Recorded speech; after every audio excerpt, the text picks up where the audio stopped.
Assalamualaikum warahmatullahi wabarakatuh. Kami akan membahas teori behavioristik. Kami dari kelompok 6 yang beranggotakan 1. Erka Seviana dengan NIM 202035002. Yang kedua, Neva Septiana dengan NIM 202035004. Yang ketiga, Zulfikar Raffi Nur Cahyandi dengan NIM 202035023. Dengan mata kuliah Psikologi Pendidikan. Pengertian teori belajar behavioristik. Teori belajar behavioristik adalah sebuah teori yang mempelajari tingkah laku manusia. Belajar menurut pandangan teori behavioristik. Timbulnya aliran ini disebabkan oleh adanya rasa tidak puas terhadap teori psikologi daya dan teori mental stat. Hal ini dikarenakan aliran-aliran ini terdahulu hanya menekankan pada segi kesadaran saja. Ciri-ciri teori belajar behavioristik. Menurut Ahmadi 2003, 46. Yang pertama, aliran ini mempelajari perbuatan manusia bukan dari kesadarannya, melainkan mengamati perbuatan dan tingkah laku yang berdasarkan kenyataan. Yang kedua, segala perbuatan dikembalikan kepada refleks. Yang ketiga, behaviorisme berpendapat bahwa pada waktu dilahirkan, semua orang adalah sama. Selanjutnya adalah tokoh-tokoh teori belajar behavioristik. Yang pertama, menurut John B. Watson, disejajarkan dengan ilmu-ilmu lain seperti fisika atau biologi yang sangat berorientasi pada pengalaman empirik semata, yaitu sejauh dapat diamati dan diukur. Diramalkan perubahan-perubahan yang terjadi setelah seseorang melakukan tindak belajar. Yang kedua, menurut Ivan P. Pavlov, mengembangkan teori perilaku melalui percobaan tentang anjing dan air liurnya. Proses yang ditemukan oleh Pavlov karena perangsang yang asli dan netral atau rangsangan biasanya secara berulang-ulang dipasangkan dengan unsur penguat yang menyebabkan suatu reaksi. Nah, yang ketiga adalah menurut B.F. Skinner, menjelaskan konsep belajar secara sederhana tetapi lebih komprehensif. Hubungan antara stimulus dan respon yang terjadi melalui interaksi dengan lingkungannya kemudian menimbulkan perubahan tingkah laku. Karena stimulus-stimulus yang diberikan akan saling berinteraksi dan interaksi antar stimulus tersebut yang mempengaruhi respon yang dihasilkan. Teori belajar behavioristik dalam proses pembelajaran. Teori belajar behavioristik berpengaruh terhadap masalah belajar karena banyak ditafsirkan sebagai latihan-latihan untuk pembentukan hubungan antara stimulus dan respon. Dengan memberikan rangsangan, siswa akan bereaksi dan menanggapi rangsangan tersebut. Hubungan stimulus-respon menimbulkan kebiasaan-kebiasaan, otomatis akan belajar. Nah, untuk penerapan teori behavioristik dalam kegiatan pembelajaran tergantung pada beberapa komponen. Menurut Sugandi, yang pertama ada tujuan pembelajaran, materi pembelajaran, karakteristik siswa, media, ada juga fasilitas pembelajaran, ada lingkungan, ada juga penguatan. Lalu ada langkah-langkah pembelajaran yang berpijak dari teori behavioristik. Yang pertama, menentukan tujuan-tujuan pembelajaran. Yang kedua, menganalisis lingkungan kelas yang ada saat ini, termasuk mengidentifikasi pengetahuan awal siswa. Nah, mengidentifikasi pengetahuan awal siswa ini dapat dilakukan dengan pretest atau tes yang bertujuan untuk menguji tingkat kecerdasan dari setiap siswa. Yang ketiga, menentukan materi pembelajaran. Yang keempat, memecah materi pembelajaran menjadi bagian kecil-kecil. Nah, tidak mungkin materi yang kompleks langsung diberikan kepada siswa karena siswa akan merasa kesulitan. Oleh karena itu, materi pembelajaran harus dibagi menjadi bagian yang lebih kecil agar terjadi proses berkesinambungan. Lalu yang kelima, menyajikan materi pembelajaran. Setelah menyusun materi yang akan diajarkan, kita harus menyajikannya kepada siswa. Yang keenam, memberikan stimulus.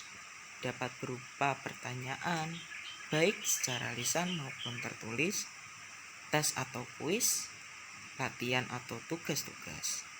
Nah, stimulus ini dilakukan untuk mengetes bagaimana sih respon dari siswa setelah proses pembelajaran tersebut.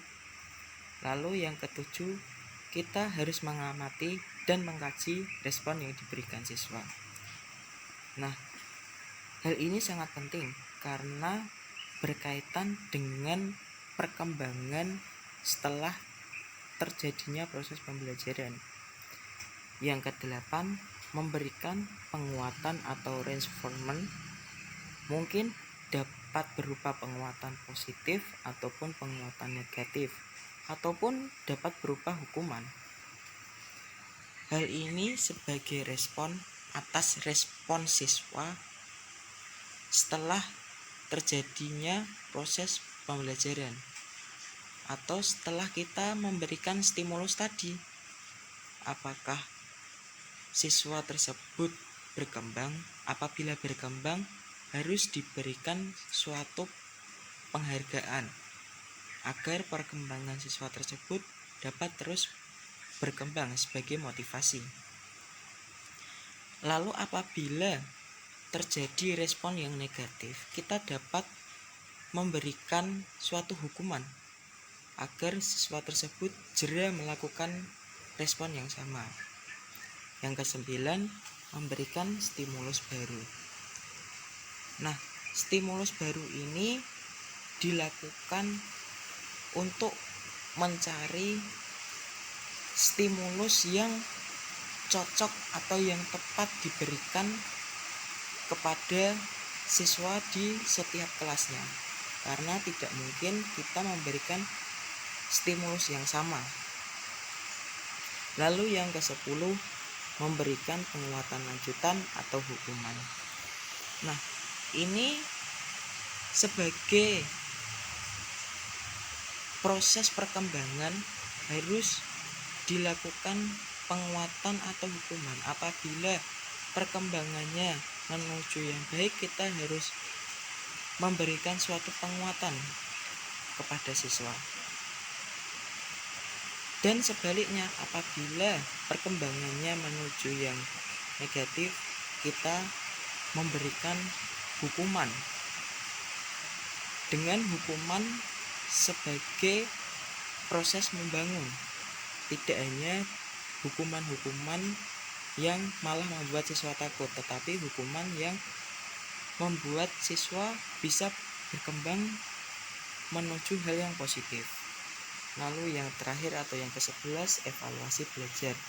Setiap pembelajaran haruslah dievaluasi, baik kelebihan maupun kekurangan, serta cara mengatasi untuk dapat memberikan proses pembelajaran yang lebih baik.